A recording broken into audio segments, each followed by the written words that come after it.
नमस्कार साथियों। हम अपने ढोला मारूरा दुहा जो कि राजस्थान विश्वविद्यालय बीए फर्स्ट ईयर में लगा हुआ है उसकी व्याख्या कर रहे थे। तो हमने अब तक 3 वीडियो में उसकी व्याख्या की है। अब अगली जो ये वीडियो है इसमें हमने आज और 3 दोहे लिए हैं।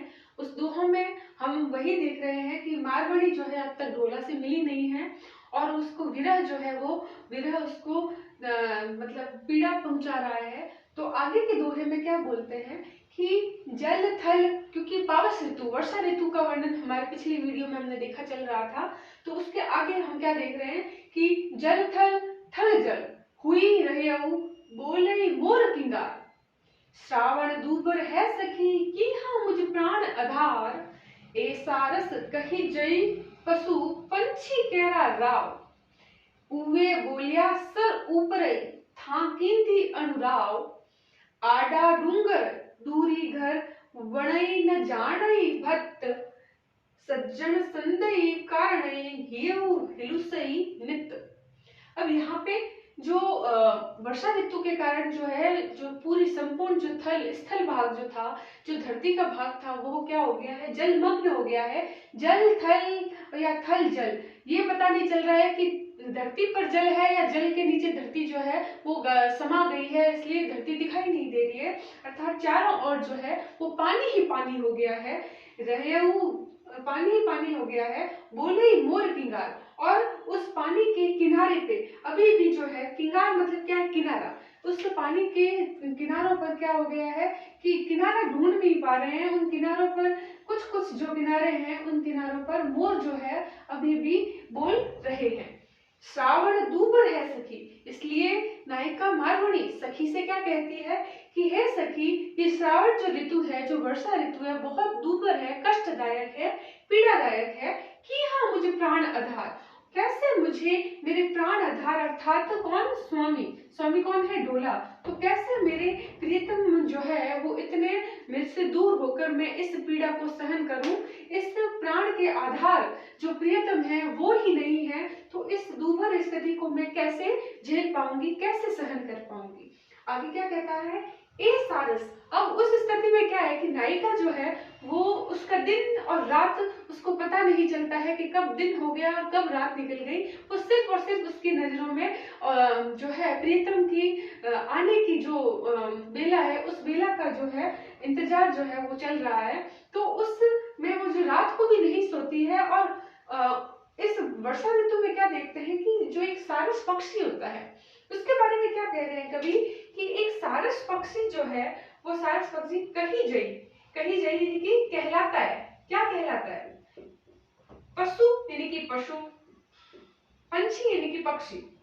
जो सारस पक्षी होता है कहा जाता है कि ये पशु पक्षियों के केरा मतलब का, राव मतलब होता है राजा। तो ये पशु पक्षियों का जो है वो राजा कहलाता है सारस पक्षी। जो क्या है, उवे बोलिया सर ऊपर है। और उवे मतलब वो कौन, सारस। सारस जो है वो बोलता है, बोलिया मतलब बोलता है या बोला। सर मतलब क्या होता है, तालाब। तालाब के ऊपर जो है वो सारस पक्षी जो है वो बोलता है, था कीर्ति अनुराग। और उसके बोलने से वो जो उसकी अनुराग जो उसका बोली है, उसकी जो बोली का जो गुंजन है, उस गुंजन की जो गूंज है, वो गूंज जो है वो मारवाड़ी को घर बैठे ही क्या कर रही है, पीड़ा पहुंचा रही है, उसको कष्ट दे रही है। अर्थात सारस पक्षी भी इस वर्षा ऋतु में उसकी पीड़ा को बढ़ाने का एक और कारण बन गया है। फिर आगे क्या आता है कि आडा डूंगर। डूंगर मतलब क्या है, पर्वत। आडा मतलब मार्ग में, बीच में जो है वो पर्वत है। क्या, दूरी घर। जो घर है वो दूरी है यानी कि दूर है। किसका घर दूर है, ढोला का घर दूर है। वणई न जाने भक्त, तो वहां पर जाने के लिए कोई भी ऐसी जो स्थिति नहीं बन पा रही है। एक तो मेरे प्रियतम का घर बहुत दूर है, उसमें भी क्या कि उसके रास्ते में, उस मार्ग में क्या है, बड़े बड़े पर्वत जो है वो मेरे मार्ग में बाधा बने हुए हैं। तो ये जो है इनके कारण कोई भी ऐसा कारण भांति ऐसा कोई कारण नहीं बन पा रहा है जाने का। कहाँ जाने का, प्रियतम के पास जाने का। कोई भी ऐसा मार्ग नहीं सूझ रहा है जिसके माध्यम से मैं इतना दूर प्रियतम के पास जा सकूं।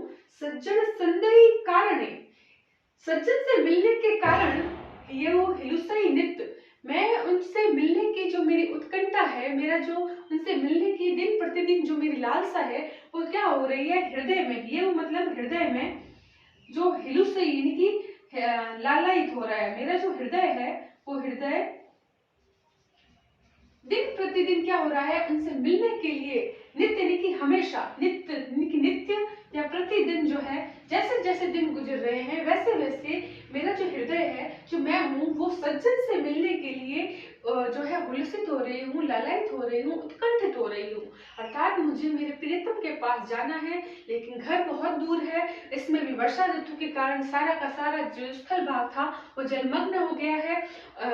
वो स्थिति तो थी ही, उसमें भी पशु पक्षियों का जो राजा कहलाता है सारस पक्षी, वो भी अपनी वाणी से मुझे और ज्यादा परेशान, मुझे पीड़ा कर रहा है, मुझे पीड़ा पहुंचा रहा है। अर्थात किसी भी तरीके से मुझे प्रियतम से मिलने की उत्कंठा जो है वो बढ़ने के बावजूद भी मुझसे मिलने का कोई मार्ग जो है वो सूझ नहीं रहा है। अब अंतिम जो 3 दोहे हैं शेष, उसकी व्याख्या हम अगली वीडियो में करेंगे। तब तक के लिए नमस्कार।